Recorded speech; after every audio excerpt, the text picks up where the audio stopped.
Hello everyone, welcome back to my channel. मैं हूं पूजा सेतिया। हमारा चैप्टर चल रहा है पार्टनरशिप फंडामेंटल। टीएस क्रेवेल की बुक से हम पीछे से प्रैक्टिकल क्वेश्चन कर रहे हैं। अब नेक्स्ट क्वेश्चन करेंगे जिसमें हम profit and loss appropriation account बनाएंगे। आप स्क्रीन पर देखिए। Vinod and Mohan are partners. Vinod's capital 1 lakh and Mohan capital 60,000. Interest on capital 6% per annum. Vinod is to get salary 3,000 per month. Net profit आपको गिवन है 80,000. Prepare profit and loss appropriation account. देखो, जब भी profit and loss appropriation account बनाना है आपको, सबसे पहला उसका रूल क्या होता है, आपको यहाँ पे नेट प्रॉफिट लाना होता है। अगर आपको नेट प्रॉफिट ही गिवन है, आपको क्वेश्चन के अंदर ना नेट प्रॉफिट ही दिया हुआ था, कभी कभी आपको नेट प्रॉफिट की जगह सिर्फ प्रॉफिट दिया होता है। अगर प्रॉफिट दिया होता है तो उसको पहले नेट प्रॉफिट में हमें क्या करना पड़ता है, कन्वर्ट करना पड़ता है। लेकिन यहाँ पर ऑलरेडी नेट प्रॉफिट है तो हम नेट प्रॉफिट ही लिखेंगे। यहाँ पे लिखो by profit and loss account, और ब्रैकेट में क्या आ जाएगा, नेट प्रॉफिट कितना है, 80,000। उसके बाद आपको जो जो इस साइड बस दो ही चीजें आती है, एक नेट प्रॉफिट और दूसरा इंटरेस्ट ऑन ड्रॉइंग्स, वो आपको गिवन नहीं है। तो अब इस साइड जो जो आपको देना है, विनोद की कैपिटल्स और मोहन की कैपिटल पे आपको क्या देना है, इंटरेस्ट ऑन कैपिटल। तो आप यहाँ पे लिखोगे टू इंटरेस्ट ऑन कैपिटल। आपको प्रॉपर पूरा वर्ड लिखना है, मैं थोड़ा शॉर्ट फॉर्म यूज करूंगी। इंटरेस्ट ऑन कैपिटल विनोद की कैपिटल पे देना है, तो आप यहाँ पे लिखोगे विनोद कैपिटल, और दूसरा कौन है, मोहन कैपिटल।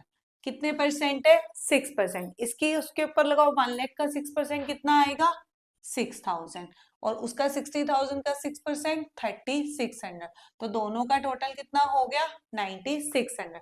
अब विनोद की सैलरी देनी है तो विनोद के कैपिटल में जाएगी, तो टू विनोद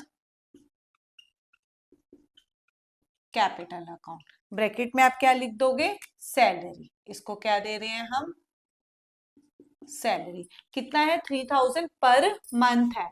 तो 3,000 पर मंथ का मतलब होता है कितने मंथ होते हैं, 12 मंथ्स होते हैं। तो इसलिए ये 12 इंटू 3 किया हमने, 36 आ गया।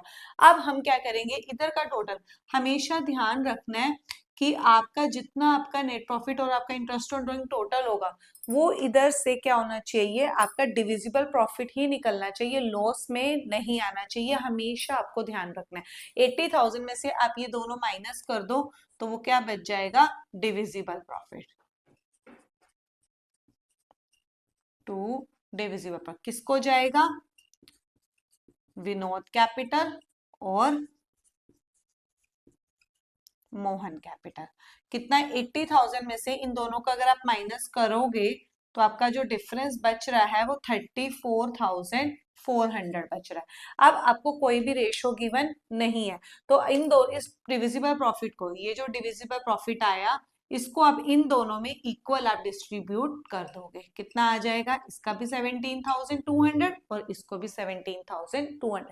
जब भी प्रॉफिट एंड लॉस एप्रोप्रिएशन बनाओगे, आपको हमेशा ध्यान रखना है कि यहाँ पे लॉस नहीं आना चाहिए, जब तक आपको क्वेश्चन के अंदर गिवन ना हो कि फर्म इनकर्स लॉस। ठीक है, तब तक आपको यहाँ पे लॉस नहीं डालना है, प्रॉफिट ही बचना चाहिए आपके पास। All this.